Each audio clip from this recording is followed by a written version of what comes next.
Good morning and welcome to the Connections Community Church post show. You guys ready for this?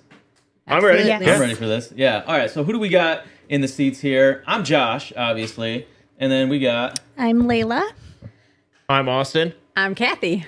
All right. So we got the A team here, right? Oh, yeah, absolutely. That's The A-team, right. yeah. I think every week is just, except for this week is the A team. Well, this is your first week actually leading the post show, so Yeah. are you nervous about this? No, Not at all? not at all. Cool. That's good. I try to go into things with confidence, even though I'm very terrified. I think you're doing great so far. Yeah, I know. Going into fatherhood, very confident, terrified.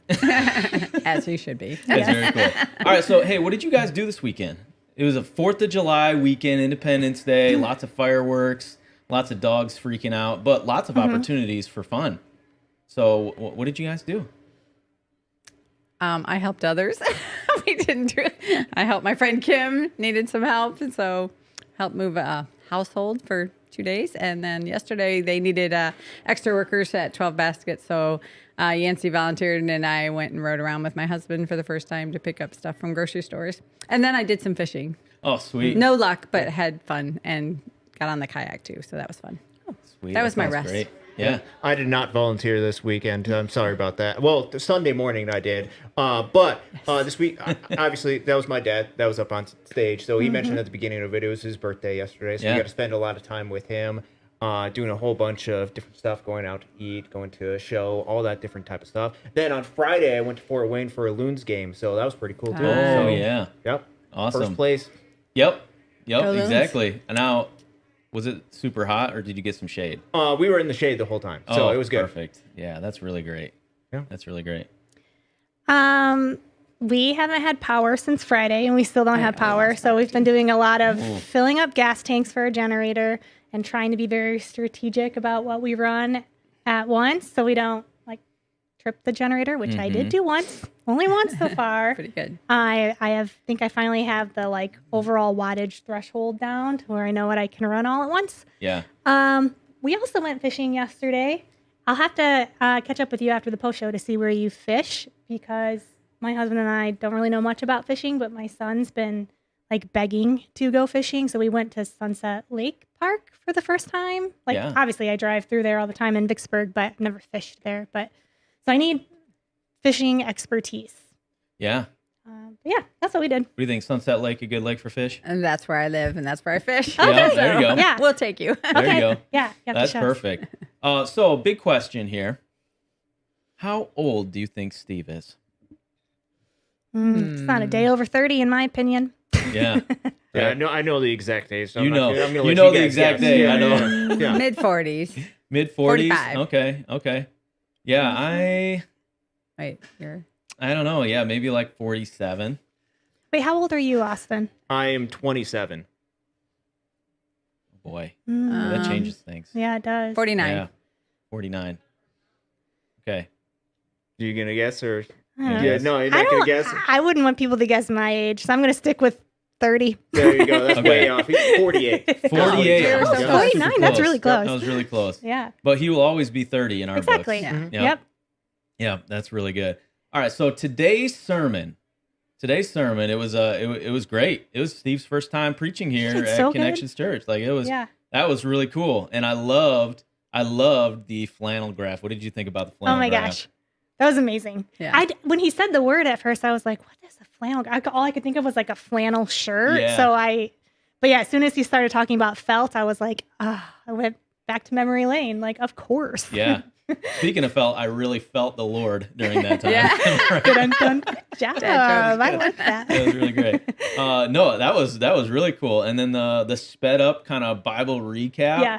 That was special too. Impressive. That's so fun. I really like that.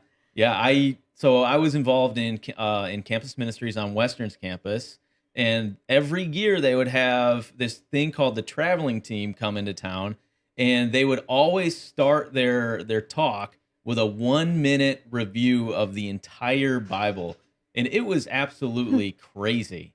I was like, how in the world do you talk that fast, for one, and how do you cover thousands and thousands of years of history, right? In just 1 minute. It was very impressive. So yeah, hats off to Steve for being tech savvy. Yeah. And good job, Austin, holding the board. yeah. Well, for most Well of done. it. So, Yeah. so this is something that he told me, I need you to do something for me. Okay. Mhm. Whatever. He told me this yesterday. Okay. Whatever Yeah. you want. It's like, I got this flannel board and I'm going to put that up and I need you to hold on to it. Turns out you hold it straight and you're trying to walk down the stairs, all the different pieces start to fall off. So I was putting all those pieces partially back in order. I don't know where all the pieces are. So this is going to be interesting when we go to the next service. We don't know. Yeah. But yeah, no, it was a little bit of a throwback, but also that element of history to be able to get us to where he wanted to be able to go. Mhm. Yeah. Yeah. So if anything to be lost, I hope it's one of the evil kings or one of the concubines, right? I mean, we'll see which ones are lost. We'll see. We'll see. Exactly. But with Jesus, they're found. What's that? With Jesus, they'll be found. Yeah, exactly. All right, so there were three main things that that Steve kind of hit on that he learned in the Air Force, but we also see as 3 points in the message. You guys remember what those were? Integrity, and then service, Before service self. before self, and the last one is what? Something about excellence. Excellence, That's right. right. It's not Yep. perfection. Excellent. It's Yeah, so we got alignment. integrity, service, and excellence. And it was crazy seeing the parallel between what he experienced in the Air Force and what we see throughout Scripture, really. And Ezra and Nehemiah are just really great books to reference for that. So that was very cool. So how do you guys see integrity, service, and excellence kind of echoed through your own lives? That's just a light little question there. It's very light. I mean, as I was listening to the message today, I thought a lot about how I try to show up at work. I mean, obviously that takes up a lot of my day, and it is something that I try to take a lot of pride in. Just like my daily choices and my attitude and my actions. I feel like I naturally encompass a lot of these things, but I definitely was having some moments of reflection throughout the message. But that is something that I do want to be able to show up. I want people to know that I am a child of God at work. Maybe not directly, right? Because you have to be careful with some of the religion and the politics and things like that. But I do feel that that is something, at least I hope, that is something that naturally is reflected in, like I said, my daily actions. But the second thing that comes to mind is these are principles that I've been trying really hard to instill in my kids. And I think as they've gotten older, it's starting to make more sense to them. I mean, we tried to do it when they were younger too, but it's just been interesting because now I have a 11, 12, and almost 15-year-old. And I've noticed as they've gotten older, it's just more applicable to their daily life choices, at school or in sports or whatnot. So I was just thinking a lot about that too, of trying to not miss those little moments or big moments to, be able to directly tie to some of these core principles for them. Right? I'm trying to make sure that they're growing up to be good people. And I'm seeing a lot of great things too, which is exciting. Again, you see a lot of great things when they're kids, like, oh, you shared your blocks, but now it's like, oh, you were there for a friend in a really tough time, right? It's just a little bit more. Yeah, you see the turn from like the concrete things to the abstract. Yeah. And that's a really cool thing. So like one of the things that Steve really pressed on was not only is it something that's taught, but it's something that's caught, right? And it's something that you need to like believe and study and look into, but also you need to apply to your life. So that there's a mirror of like what's done in secret and what's done in public. And so like, how have you seen like integrity, excellence and service? How have you seen that dance, right, throughout your life of like making sure that you keep that integrity in public as you do in private, that service in public and private, stuff like that? Because that can be a hard line to balance on, right? Well, I don't know. There's just so many times where you like I can feel like, oh, I'm just doing the right thing, but then you're faced with, oh, do I just fudge a little on this or that, on your job, or oh, well, I'll take those pens home. Oh, is that stealing? No, it's a perk. You know what I mean? It's easy for us to rationalize sometimes, like just even the minute things. I once heard someone share something about that, like, oh, yeah, I would never even take a pencil home. And I'm like, huh, I guess I need to consider my integrity level, because even something that small, I would not think of as a bad thing necessarily. Yeah. And, but this person definitely had a higher level of integrity than I did. And so I think, every day you can be faced with something like that. But honestly, just like, what would Jesus do? And, also it's, when God does poke you, if you're kind of considering things, it's like good to be like, okay, Lord, that isn't the best choice, of my time, whether it's, what I watch or what I say or, how I think sometimes, and so, yeah, a lot of reflection. I like that he challenged us to take time to reflect on some of our integrity issues because we can show up as a great Christian or religious, but still we're all of sin nature and, we can struggle with certain choices that we make or how we show up, or if we like right now, I'm going to struggle with this person that we've been helping and they've irritated me. And all week, God's like, okay, you need to have a conversation. It's just like, I'm not ready yet, and I'm like trying to figure out what do I say to be a good example, a good witness of Christ and my role and also loving them and calling them up to a better place as well. So I'm still not there yet, but I mean, I've been thinking and praying about for several days about this conversation I need to have with somebody that's not as spiritually, as a very young Christian. Right. And it's been challenging. So that's one of the things, like when he said that, I'm like, okay, I'm going to get that done this week. Yeah, So. exactly. Yeah, because I mean, so much of it is like the internal thought process, that we go through, right? Like, okay, I have a choice here to either stick to the time that I told my wife I would be home, or like keep working to try to squeeze any single minute that I can. And then if I show up a couple minutes late, then it's okay. Well, what example is that setting, to my kids at home, right? How am I showing love to my wife in that way, right? And it's across the board with every other thing, right? Yeah. So, okay, service. Let's talk about service a little bit. Yep. Kathy, you gave a great example of like selflessly serving on a day that is typically like do everything for yourself because it's a holiday and you get to just take a break or whatever. Yeah. Like I commend you, for putting others, above your. I was at Lake Doster, doing a little parade and then eating dollar hot dogs all day, right? It was delicious and it was great and I loved it. But there's just something about like service before self that is so like appealing, but also backwards to how this world works. Can you guys talk a little bit, about that? What you think?